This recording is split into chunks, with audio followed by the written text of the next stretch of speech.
Bonjour 180. Est-ce que vous allez bien? Oui. J'ai pas entendu grand-chose, par exemple. Est-ce que vous allez vraiment bien? Oui, OK, super. Je suis content de vous voir. Je suis content de vous accueillir. Je m'appelle David Chouinard, je suis un des pasteurs ici. On est ce matin à la conclusion de notre série Régime protéiné. C'était la dernière fois que vous voyez ce petit vidéo ce matin du papa et du bébé qui s'apprêtent à manger. Mais si vous voulez le revoir, vous pouvez aller aussi sur le site web. J'en parle pas souvent. À partir du site web de église180.com, il y a un onglet qui est médias ou vidéo. Et puis, vous pouvez aller voir, tous les discours sont enregistrés, sont filmés et puis sont classés par série. Donc, vous cliquez sur l'icône, par exemple, du régime protéiné et là, vous allez voir tous les discours qui ont été faits jusqu'à présent. Et puis, on essaie de les mettre à jour le plus possible. Donc, ça sera un moyen de revoir si vous avez manqué les discours précédents, si vous voulez en réentendre un, vous pouvez aller voir ça sur le web.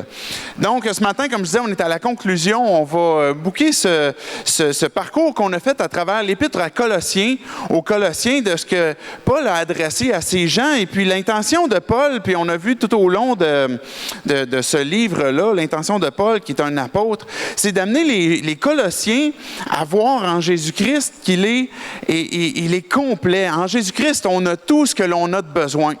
On a ramené l'expression à quelques reprises, Jésus plus rien égale tout. Ça veut dire que quand on a Jésus, on n'a pas besoin d'ajouter quoi que ce soit pour qu'on puisse avoir tout pleinement. Et ça, c'est la vérité qui a découlé tout au long de l'Épître aux Colossiens. Ce matin, ce que je veux que l'on fasse en guise de conclusion, on va voir comment est-ce que Jésus est cette pierre angulaire à nos vies. Je vais vous expliquer dans quelques instants l'idée de pierre angulaire, mais comment est-ce qu'il est sa part à lui, comment est-ce qu'il est pour nous tout ce que l'on a de besoin pour qu'on puisse se reposer sur lui, qu'on puisse s'appuyer sur lui complètement. Et à la fin, à travers la table du Seigneur, on aura ce temps de communion où on va réfléchir à nous, notre part, pour qu'on puisse bien s'appuyer sur lui. Dieu fait tout ce que l'on a de besoin. Dieu pourvoit à toutes nos ressources pour qu'on puisse dépendre complètement puis avoir une vie abondante aussi en lui et pour qu'on puisse grandir. Et c'était le but de régime protéiné, ce qui était le sujet qui revenait continuellement, c'est la croissance que l'on a en Jésus-Christ. La croissance que pour nous, quand on dit, OK, j'ai placé ma foi en Jésus, comment est-ce que je vais grandir? C'est facile que de devenir des vieux chrétiens et on n'en a rien à faire à devenir que des vieux chrétiens. On a juste à laisser le temps passer et puis à un moment donné, on va pouvoir dire, ça fait 20 ans que je suis chrétien, ça fait 30 ans que je suis chrétien, peu importe. Ça n'a aucune valeur en soi, sinon que la croissance que l'on a en Jésus-Christ. Et c'est ça qui est important. Et les Écritures sont claires aussi. On sème, on peut arroser, mais tout le fruit de croissance, c'est ce que Dieu lui donne à nos vies. Et c'est ce que l'on veut pour nous quand on réfléchissait à régime protéiné puis qu'on passait à travers l'Épître de Colossiens. C'est de voir quelle est notre part à nous pour qu'on puisse grandir. Je veux prier juste avant qu'on puisse regarder qu'est-ce que Dieu pourvoit à nous, puis tout de suite après, je vais commencer avec une petite histoire. Dieu, on vient devant toi pour te louer et puis pour t'adorer parce que tu es un Dieu vivant. On vient de dire, Dieu, que tu es ce Dieu qui communique la vie et la croissance. Tout ce que l'on peut faire, Dieu, c'est recevoir ces ressources de toi, c'est les approprier dans nos vies, les saisir et puis grandir en toi. Dieu, que ta parole ce matin puisse être proclamée à nos cœurs de façon claire par ton esprit. Notre prière, Dieu, c'est qu'avec ton esprit, que tu puisses venir placer ton doigt dans chacune de nos vies. Qu'on puisse entendre cette parole prophétique qui est un message personnel à chacun d'entre nous, parce que c'est toi qui nous parles. Transforme nos vies et rends-nous semblables à toi. Fais-nous grandir. C'est ça notre prière ce matin. Dans le nom de Jésus-Christ qu'on prie ces choses. Amen. Il était une fois un homme du nom d'Épaphras. Épaphras était un homme qui était pas très connu à travers les Écritures. On a entendu parler à un moment donné d'un Épaphrodite dans un autre texte de la Bible, mais c'est pas le même homme, parce qu'Épaphrodite, Épaphras, en fait, Épaphras, c'est comme le diminutif d'Épaphrodite. Épaphras, c'est un homme qui a grandi dans la ville de Colosse, qui est une ville quand même assez grande et qui est une ville où les gens passent pour faire du commerce. Donc, on passe par Colosse pour aller d'est en ouest dans l'Asie et on doit traverser par Colosse. Puis, beaucoup de gens s'arrêtent dans cette ville-là qui sont issus de toutes sortes de nations et ces gens-là ont toutes sortes d'histoires, ont toutes sortes de choses à raconter. Épaphras, un jour, il décide d'aller à Éphèse et puis il entend parler qu'il y a un homme là-bas à Éphèse que beaucoup de gens parlent en Asie mineure d'un homme qui s'appelle Paul ou Saul de Tarse.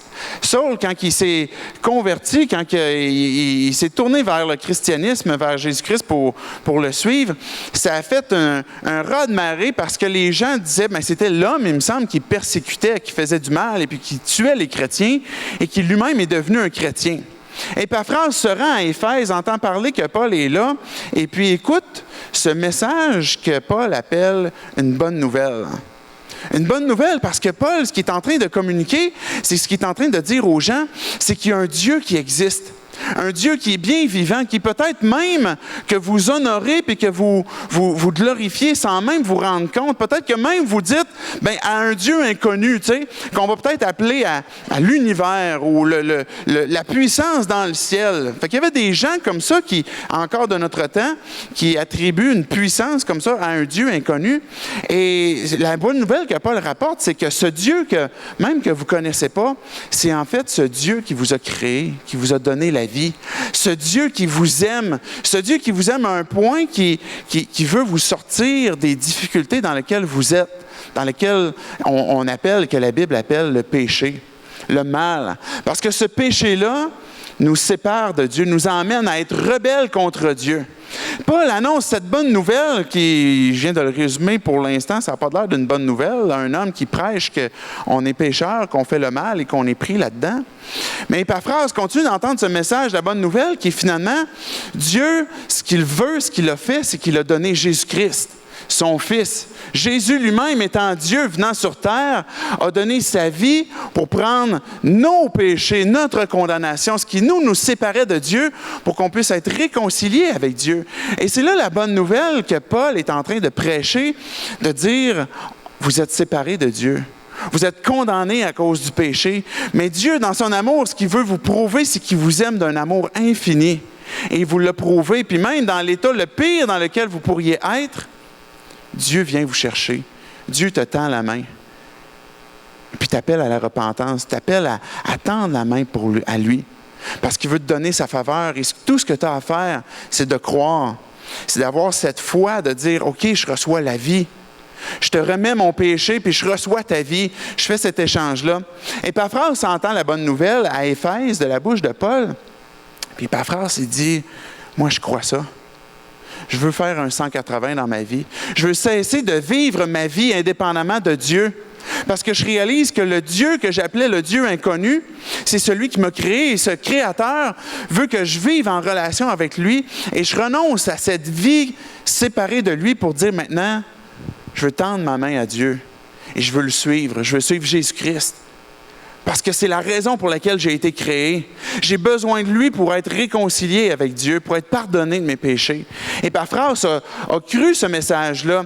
Et la foi qu'Épaphras a eue, elle était vivante. Parce qu'une foi qui est vivante, c'est cette foi qui nous donne la vie. Parce que de dire « je crois », sans que ça change quelque chose dans nos vies, c'est une foi qui est morte.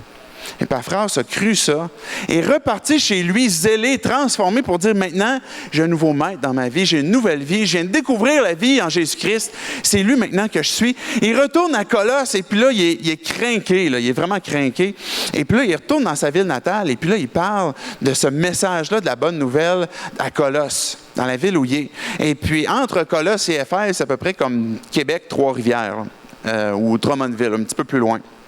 Et puis, mais quand il revient à Colosse, lui, il se dit, moi, je vais partager ma foi, je veux que les gens l'entendent, mais je veux que les villes aussi autour, comme Laodicée puis Hiérapolis, qui sont 16 km et puis 21 km de près, qui sont vraiment tout près, c'est vraiment une région tout proche l'un de l'autre, c'est un peu comme Québec-Lévis.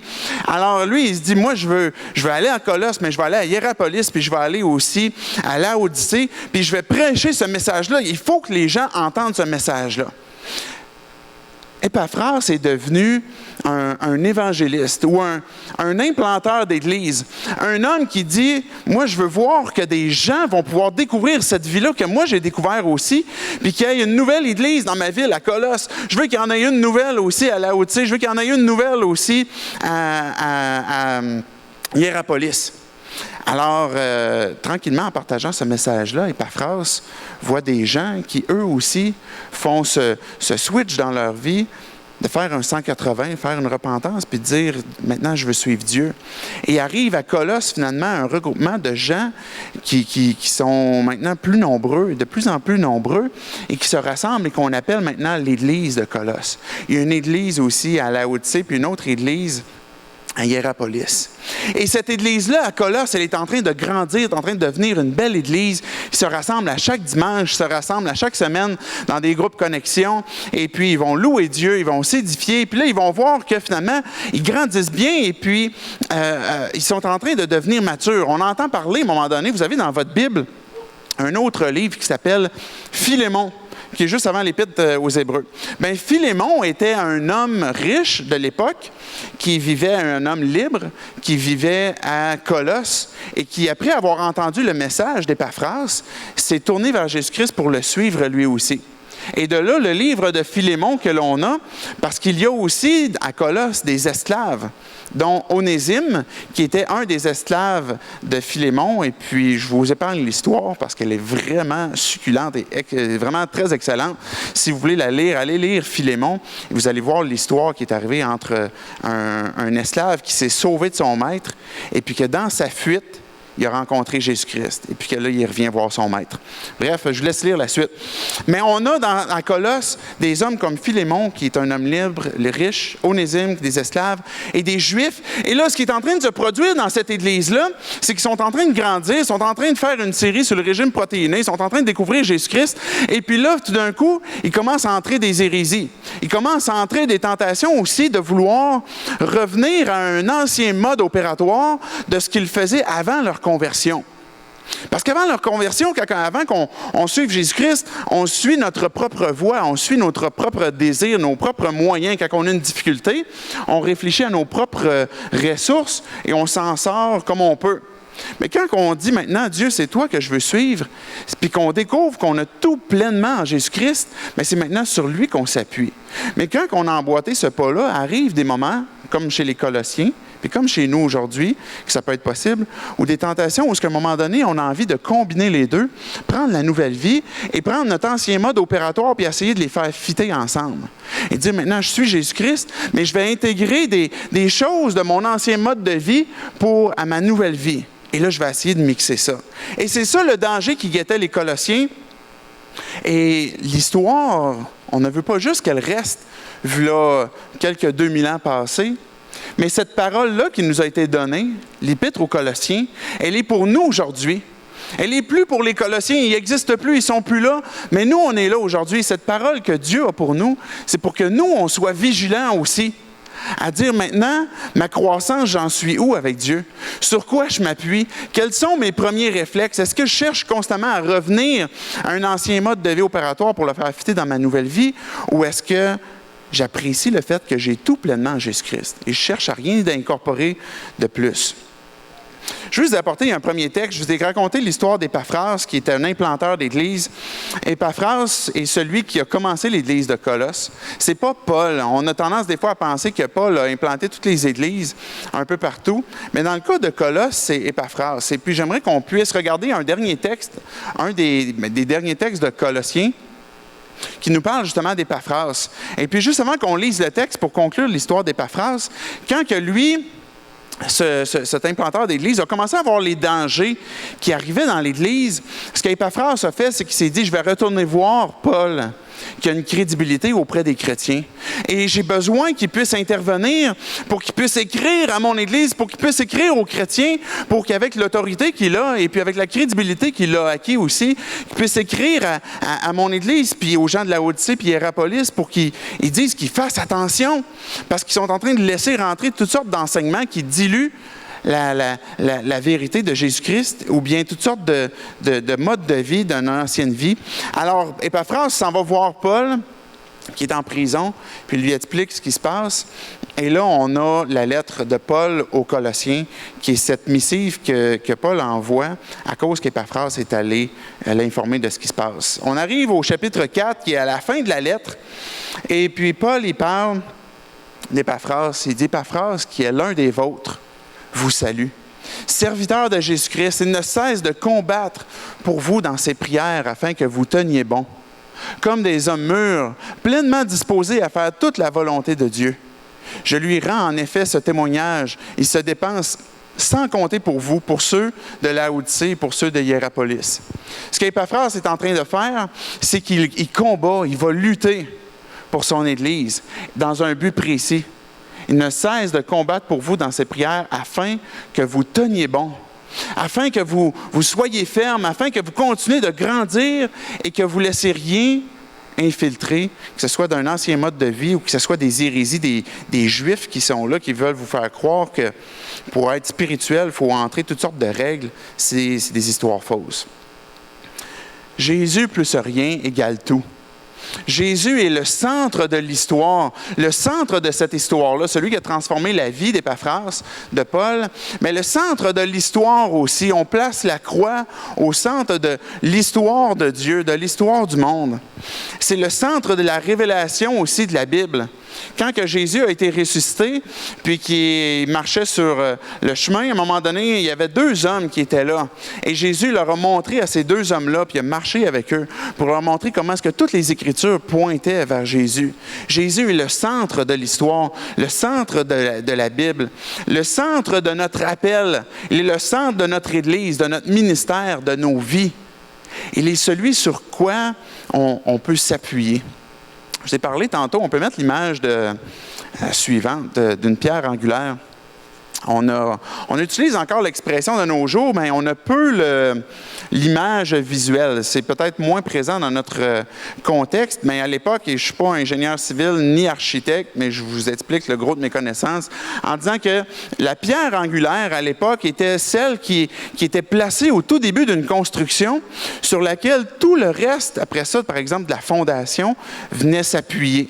La pierre angulaire, au cornerstone en anglais, on la plaçait au coin, qui donnait finalement l'angle de tout le reste de la bâtisse. Si la pierre angulaire n'avait pas des bons angles, mais la bâtisse allait finir que par s'effondrer.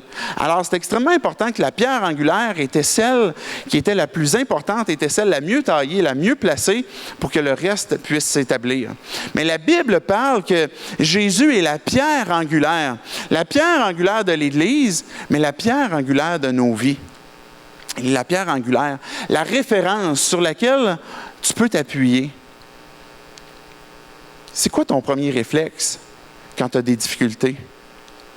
On peut simplement réfléchir à la question. Quels sont notre premier réflexe? Quel est notre premier réflexe quand j'ai une difficulté, que ce soit financière, conjugale, dans l'éducation de mes enfants, quand j'ai une difficulté de relation avec des collègues de travail? Quelles que soient les circonstances, quels sont nos premiers réflexes? Et est-ce que notre premier réflexe est celui de s'appuyer sur Dieu, s'appuyer sur Jésus?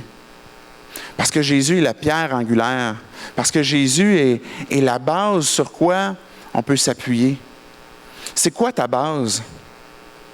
Est-ce que c'est la question que je veux qu'on se pose ce matin en méditant sur Dieu puis en allant vers la table du Seigneur pour qu'on puisse réfléchir en dedans de nous-mêmes pour chacun d'entre nous puis dire, bien, c'est quoi ma base? Où j'ai besoin de revenir? Et je veux vous expliquer, j'ai donné les 3 raisons, j'aurais pu en donner plus, mais 3 raisons qui démontrent ce que Dieu fait. Quelle est la part que lui fait? Pour qu'après ça, on puisse réfléchir, mais maintenant, quelle est notre part? Et une de ces premières raisons-là de revenir justement à Jésus comme notre pierre angulaire, c'est parce qu'il te connaît parfaitement. Dieu te connaît parfaitement. Il connaît ton caractère. Il sait que tu n'es pas comme ton voisin.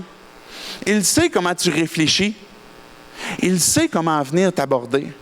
Vous savez, il y a des gens, des fois, qui viennent nous adresser des encouragements, par exemple, ou des reproches, ou toutes sortes de choses. Et il y a des gens qui savent comment le faire pour venir nous parler, puis il y a d'autres gens qui vont le faire beaucoup plus maladroitement parce qu'ils ne nous connaissent pas. Et sans dire que c'est une mauvaise chose, mais Dieu connaît exactement comment tu es. Et puis, il te connaît parfaitement.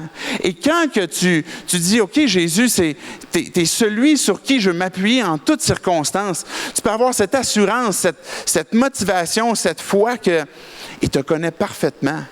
Il sait exactement ce que tu as besoin et il va le faire adéquatement. Et regardez les textes. Dans le fond, ce que j'ai fait, c'est je veux juste rapporter des textes qu'on avait à travers Colossiens. Colossiens 1,27 dit, « En effet, Dieu a voulu leur faire connaître la glorieuse richesse de ce mystère parmi les non-juifs, c'est-à-dire Christ en vous, l'espérance de la gloire. » Ce que Dieu nous a dit dans Colossiens, c'est que je veux vous connaître parfaitement. Je veux qu'on ait une relation étroite ensemble. Et ce mystère-là, ce mystère qui, de toutes les années, comment est-ce que Dieu a voulu se révéler, c'est finalement que Dieu habite en vous. Dieu habite en vos cœurs. Quelle personne peut vous connaître mieux que celui qui habite en vous?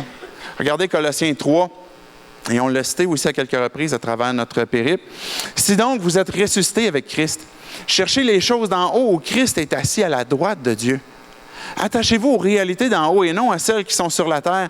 Parce qu'ils sont là, les réalités. Ils sont là, les choses qu'on a de besoin, de ce que Dieu sait de ce qu'on a de besoin puis de ce qu'il va pourvoir. Et en effet, vous avez connu la mort et votre vie est cachée où? Elle est cachée avec Christ, en Dieu.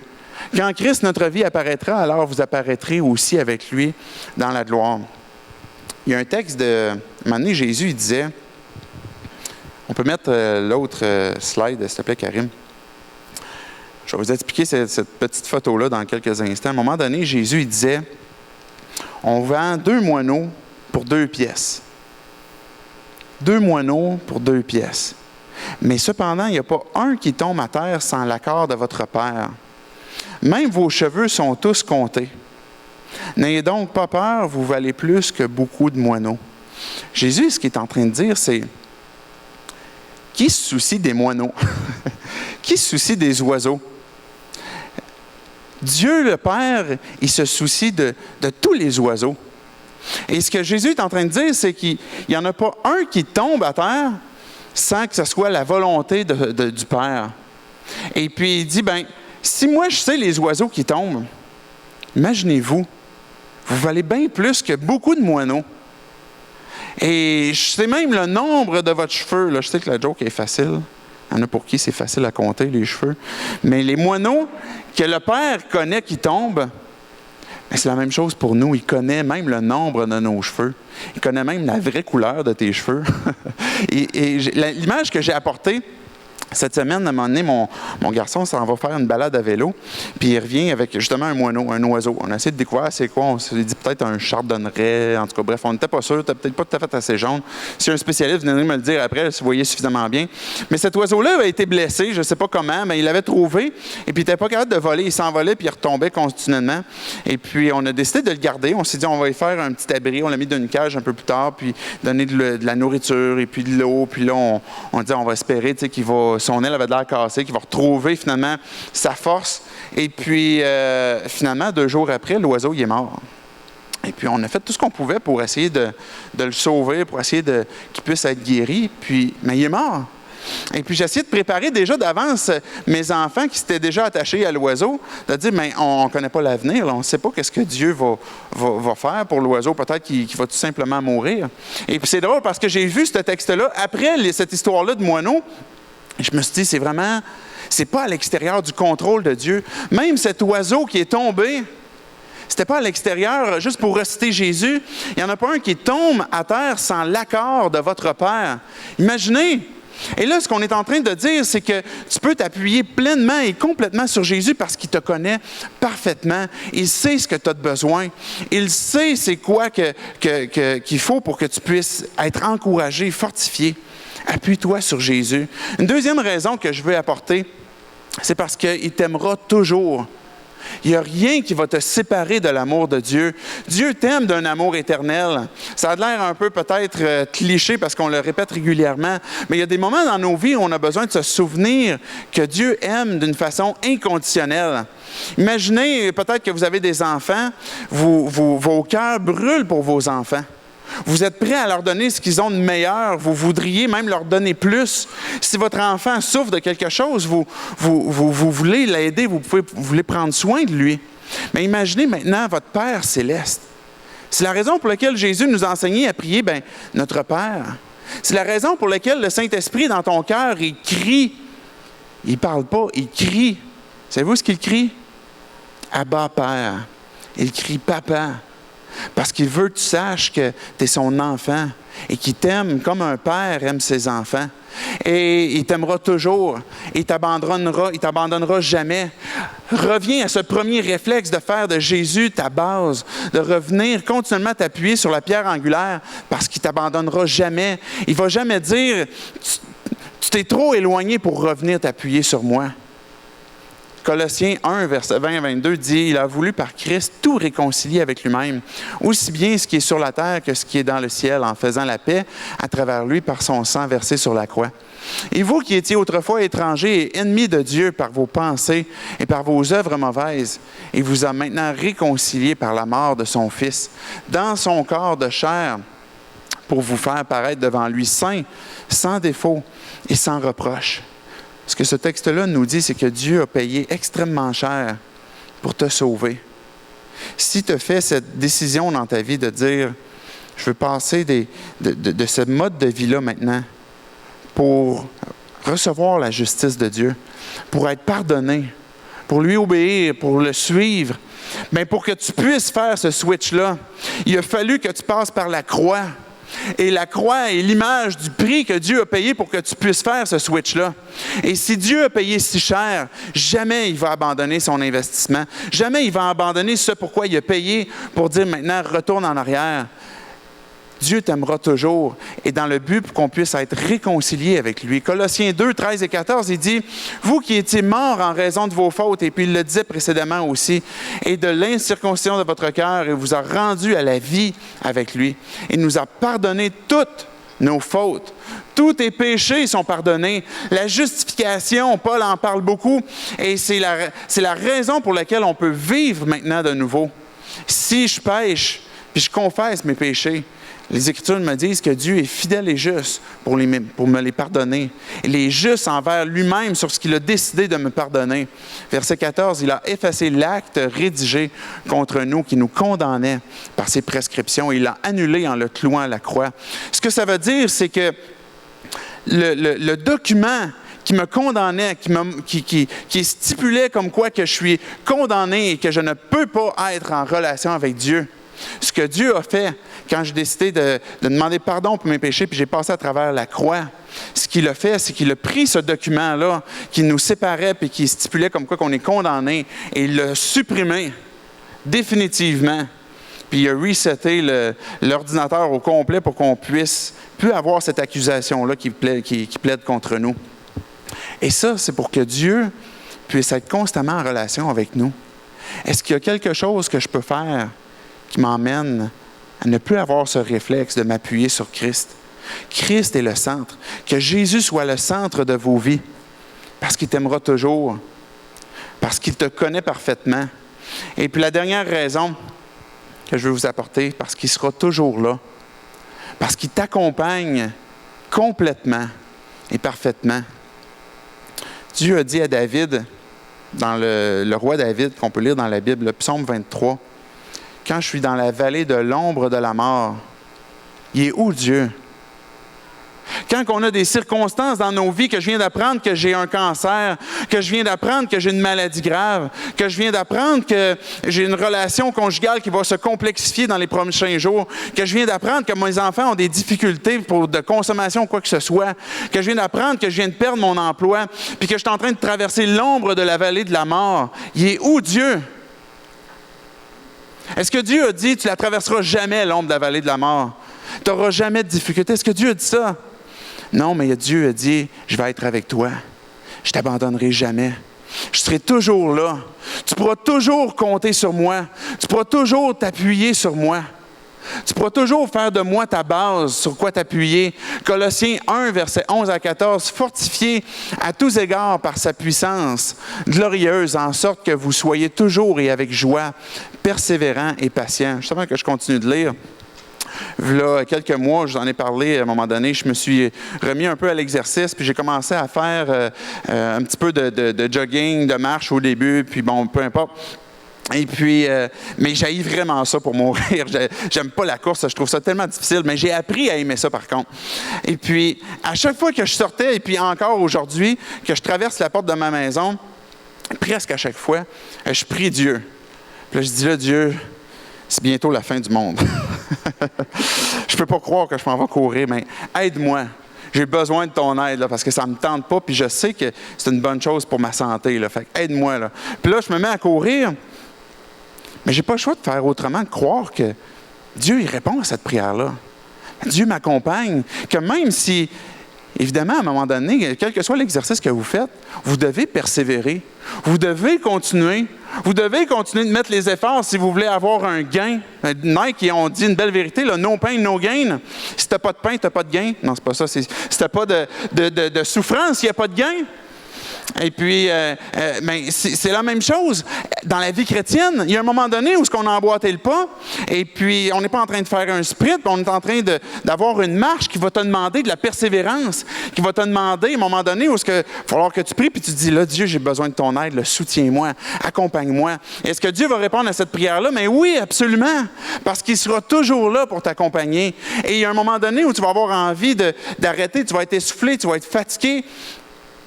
Puis ce que Dieu va faire, c'est te fortifier, c'est t'encourager.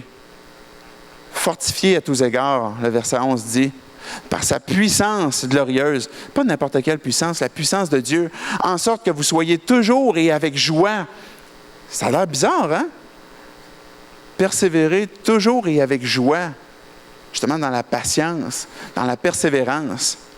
Il y a un moment donné où cette marche, bien qu'elle demande des efforts, nous emmène à être persévérants, joyeux, patients. Rendez grâce au Père qui nous a rendus capables de prendre part à l'héritage des saints dans la lumière. Ça fait partie de l'accompagnement qu'il te donne. Je ne t'abandonnerai jamais, je vais toujours être avec toi. Je t'ai rendu capable pour que tu puisses prendre part à l'héritage des saints.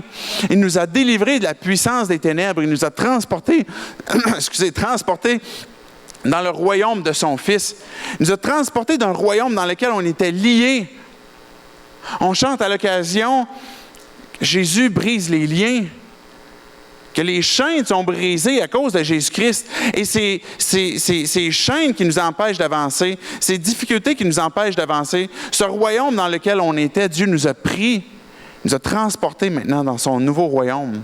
Dans le royaume de son Fils bien-aimé, en qui nous sommes rachetés, pardonnés de nos péchés. Colossiens 2, et ça va être notre dernier texte pour ce matin, 9 et 10. En effet, c'est en lui qu'habite corporellement toute la plénitude de la divinité. Vous avez tout pleinement en lui qui est le chef de toute domination et de toute autorité. Jésus plus rien égale tout. Tu as tout pleinement. Il t'accompagne complètement. Si vous avez un doute sur la divinité de Christ, s'il y a des gens qui viennent cogner à votre porte et qui vous disent que Jésus n'est pas pleinement Dieu, Colossiens 2,9, c'est en lui qu'habite corporellement toute la plénitude. C'est beaucoup de tout, là, c'est beaucoup de plénitude de la divinité.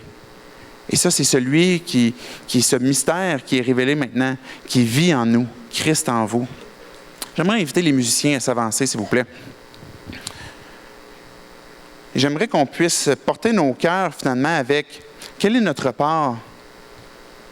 On vient de voir que tu peux t'appuyer sur Christ pleinement. Fais de Christ le centre de ta vie, la pierre angulaire, la référence de ta vie, parce qu'il te connaît parfaitement, parce qu'il t'aime inconditionnellement, et puis parce qu'il t'accompagne complètement. Maintenant, où est-ce qu'on en est? Tantôt, je racontais l'histoire d'Épaphras, puis qui craignait pour des gens dans son Église. Ils sont en train d'intégrer maintenant un ancien mode de vie à la vie chrétienne. On est en train d'intégrer maintenant des faux enseignements qui paraissent spirituels, qui paraissent beaux, mais on est en train d'intégrer ça maintenant à l'Évangile. Où est-ce que chacun d'entre nous, on en est dans notre croissance avec Dieu? On est devant cet été qui s'engage, qui est devant nous, puis J'aimerais qu'on puisse engager nos cœurs devant Dieu. Qu'on puisse placer Christ au centre de notre Église, au centre de nos cœurs, au centre de nos familles, au centre de notre vie entière. Qu'il soit la pierre angulaire. J'aimerais qu'on puisse, je veux simplement terminer avec une prière. Et juste avant de prier, je veux juste simplement poser des questions pour nous amener à réfléchir. On peut fermer nos yeux, baisser nos têtes.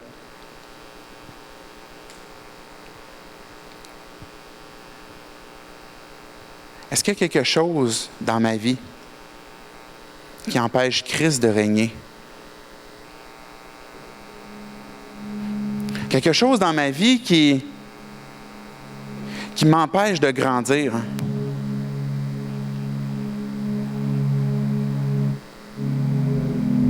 C'est quoi le premier réflexe que j'ai présentement à travers les circonstances dans ma vie? Sur quoi est-ce que je m'appuie?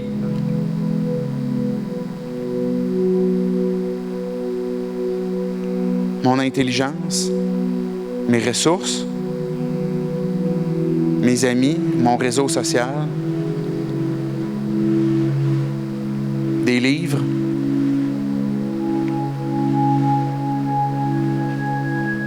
Qu'est-ce que j'ai besoin d'abandonner aujourd'hui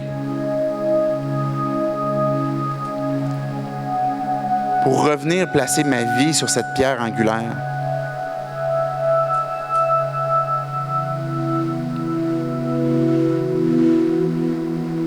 Est-ce qu'il y a des pensées que tu as besoin d'abandonner, de dénoncer?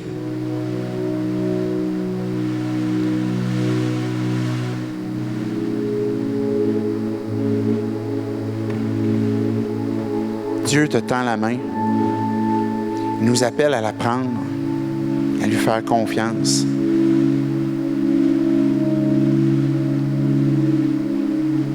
Juste avant que je prie, prenez un temps pour parler à Dieu. Pour lui confesser ce que vous avez besoin d'abandonner. Replacer Christ au centre.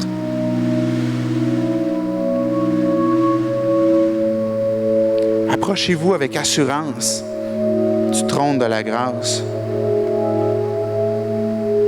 pour obtenir secours et miséricorde.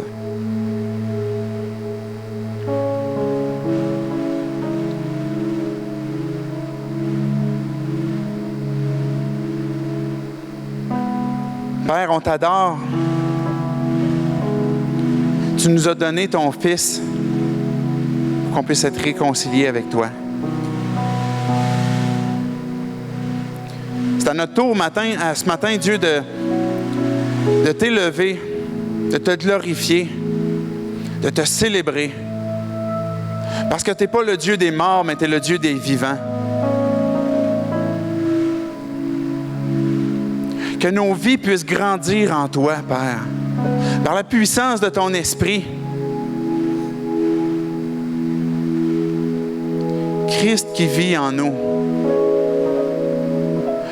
Viens illuminer, Dieu, les yeux de nos cœurs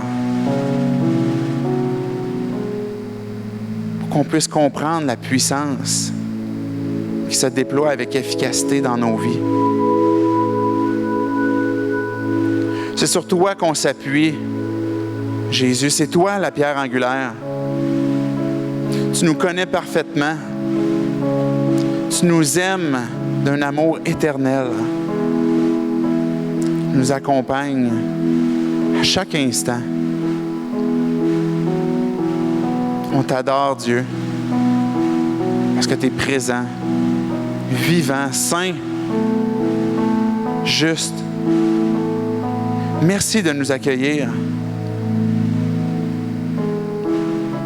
Dieu, ce qu'on a ciblé dans nos cœurs, ce que tu nous as dit, chacun d'entre nous dans nos vies,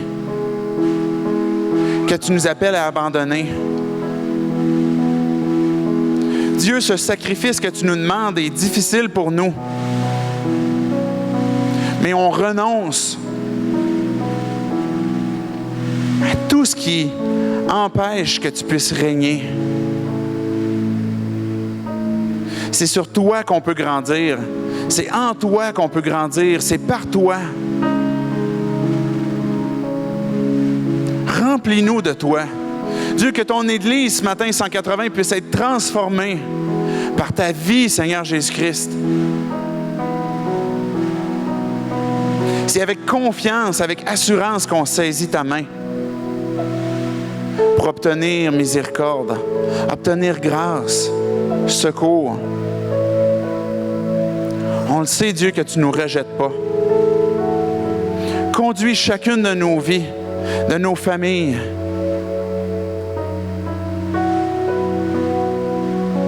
pour qu'on puisse te ressembler. Dieu, on renonce à stagner, à juste se laisser aller, devenir des vieux chrétiens. On renonce à ça. C'est ta vie qu'on veut saisir. Tu nous demandes de persévérer, de courir vers la carrière qui nous est ouverte, de placer les yeux sur toi, Jésus, qui suscite la foi. Et on court avec persévérance, comme pour remporter le but. Sois glorifié. C'est dans le nom de Jésus qu'on prie ces choses. Amen.